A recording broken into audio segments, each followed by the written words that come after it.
السلام علیکم ورحمۃ اللہ وبرکاتہ۔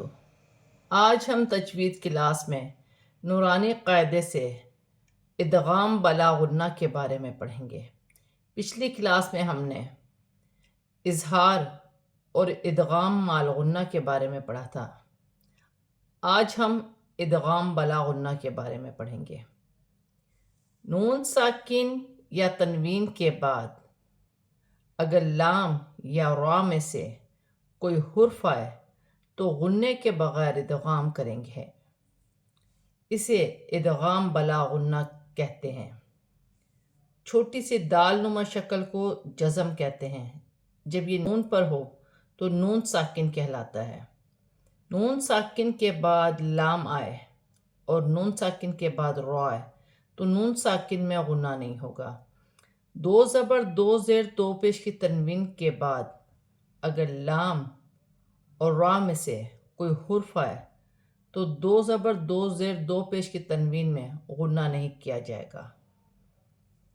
اعوذ باللہ من الشیطان الرجیم، بسم اللہ الرحمن الرحیم۔ قرآن پاک میں اکثر کلمات ادغام کی وجہ سے ساکن حرف کو چھوڑ دیا جاتا ہے، لیکن یہاں ساکن حرف کو پڑھا جائے گا۔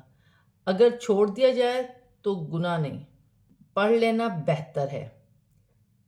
میم نون لام زیر مل، لام زبر لا، ملا، دال نون پیش دن، ملا دن، ہا پیش ہو، ملا دن ہو، وقفاً ملا دن۔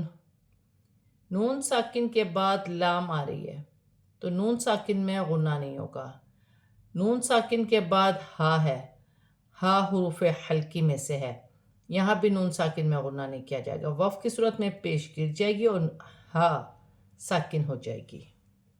میم نون را زیر مر، را با زبر رب، مر رب، با زیر بی، مر ربی، کاف زبر کا، مر ربی کا، وقفاً مر ربک۔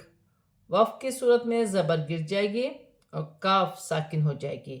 نون ساکن کے بعد را آ رہی ہے تو نون ساکن میں غنہ نہیں ہوگا۔ میم ثا زبر مس، واو لام دو زبر ول، مس ول، لام زبر لا، مس ولا، ہا میم پیش ہم، مس ولاہم، وقفاً مس ولاہم۔ میم ساکن میں وقف کی صورت میں کوئی تبدیلی نہیں ہوگی۔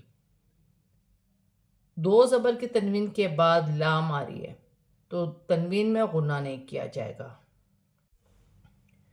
غین زبر غ، فا واو پیش فو، غفو، را را دو پیش رر، غفورر، را زبر را، حا یا زیر حی، رحی، میم دو پیش من، رحیم، غفور رحیم، وقفاً غفور الرحیم۔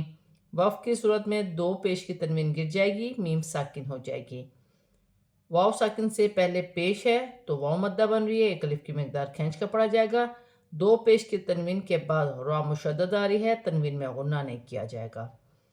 یا ساکن سے پہلے زیر ہے، یا مدہ بن رہی ہے، ایک الف کی مقدار کھینچ کر پڑھا جائے گا۔ وقف کی صورت میں دو پیش کی تنوین گر جائے گی، میم ساکن ہو جائے گی، جیسے غفور الرحیم۔ آج ہم نے ادغام بلا غنہ کے بارے میں پڑھا ہے۔ صدق اللہ العظیم۔